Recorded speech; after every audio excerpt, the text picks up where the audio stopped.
तहरीक इंसाफ का इनकलाबी मंशूर जारी। पीटीआई के मंशूर का स्लोगन है शानदार पाकिस्तान, शानदार मुस्तकबिल, खराब माजी से छुटकारा। इसके चंद चीता चीता नुकात हैं। इंसाफ की जल्द फराहमी का निजाम, सेहत कार्ड पूरे मुल्क के लिए जारी होगा। तालीम के लिए हमारा स्लोगन है पढ़ा लिखा पाकिस्तान, हुनरमंद पाकिस्तान। हम तबकाती निजाम को खत्म करके एक सिस्टम लाएंगे। वजीर आजम को अरकान की बजाय डायरेक्ट आवाम मुंतखब किया करेगी। इस सिलसिले में आईनी तरमीम की जाएगी। कौमी असम्बली की मुद्दत 5 की बजाय 4 साल की जाएगी। सेनेट की मुद्दत 6 की बजाय 5 साल की जाएगी। कानून की हुक्मरानी होगी। साइफर केस को चलाने का अनोखा अंदाज। कल हफ्ते के दिन अडयाला जेल से आने वाली मजीद तफसीलात के मुताबिक साइफर केस को यकतरफा तरीके से चलाया जा रहा है। कल की अदालती कार्रवाई की मौसूल होने वाली तफसीलात के मुताबिक सरकार की तरफ से मुकर्रर करदा वकलाए सफाई के मामले में इमरान खान और शाह महमूद कुरैशी के एहतजाज के बावजूद उन्हीं वकला को बरकरार रखा गया। बाद में सहाफियों को कमरा अदालत और जेल से बाहर निकाल कर उन्हें सरकारी वकला के जरिए जल्दबाजी में 9 गवाहों पर जिरह मुकम्मल कर ली गई। याद रहे कि ये वो वकला सफाई है जिनका इस वक्त तक सरकारी तौर पर तकर्रुर का नोटिफिकेशन ही जारी नहीं हुआ था, लेकिन जज साहब 2 बार जल्दबाजी में केस चलाने के चक्कर में केस कल अदम करार दे चुके हैं। अब एक बार फिर बहुत जल्दी में दिखाई दे रहे हैं और शायद उन्होंने नजम सेठी की खबर के मुताबिक 5 फरवरी से पहले हर सूरत सजा सुनानी है।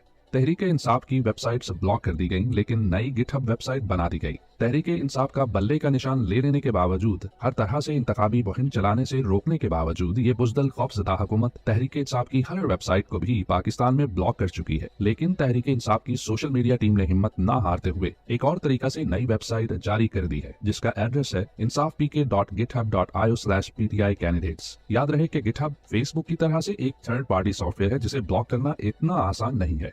मरियम नवाज का एबटाबाद और शहबाज शरीफ का रावलपिंडी वाला जलसा भी फ्लॉप। कल मरियम नवाज ने अपने साबका गढ़ एबटाबाद में जलसा किया और शहबाज शरीफ ने रावलपिंडी में जलसा किया। दोनों जगहों पर खाली कुर्सियां उनका मुंह चिढ़ा रही थी। इसके अलावा न सिर्फ जलसागाह के बाहर बल्कि जलसागाह के अंदर भी नौजवान इमरान खान के ही नारे लगाते रहे। साफ दिखाई दे रहा है कि अवाम ने उन्हें मुस्तरद कर दिया है और 8 फरवरी को इंशाअल्लाह उनकी सियासत का जनाजा निकाल कर ही दम लेंगे। इमरान खान की इत्तेवार को बाहर निकलने की कॉल पर पूरा मुल्क निकल आया। आज इमरान खान की कॉल पर पूरे पाकिस्तान भर से मुख्तलिफ शहरों में अवाम सड़कों पर निकल आए, जिससे घबरा कर हुकूमत ने गिरफ्तारियां शुरू कर दी और इस सिलसिले में हमाद अजहर के 82 साल बुजुर्ग वालिद मियां मोहम्मद अजहर को भी शर्मनाक तौर पर गिरफ्तार कर लिया गया। मियां अजहर 1990 से 1993 तक गवर्नर पंजाब रह चुके हैं और आज तक उन पर करप्शन का कोई इल्जाम आयद नहीं किया जा सका। हमाद अजहर ने एक बयान में कहा है, नवाज शरीफ कुछ शर्म करो, इसलिए कि ये सब कुछ सुपर लाडले नवाज शरीफ को किसी भी तरीके से मुसल्लत करने की कोशिशों का हिस्सा है। बुज़दिल अलीम खान ने पैनाफ्लेक्स लगाने वाले मजदूरों को उठवा लिया। अलीम खान की वो वीडियो तो बहुत वायरल हुई थी कि जिसमें वो शहबाज शरीफ और नवाज शरीफ को धमकियां दे रहे थे कि मैं असली बाप का तुखम हूँ वगैरह वगैरह। लेकिन अब इतनी हिम्मत नहीं है कि तहरीक इंसाफ के उम्मीदवारों के पैनाफ्लेक्स लगाने वाले मजदूरों को भी बर्दाश्त कर पाए। इन मजदूरों को गायब भी कर दिया गया है और उनसे कोई राब्ता नहीं हो पा रहा।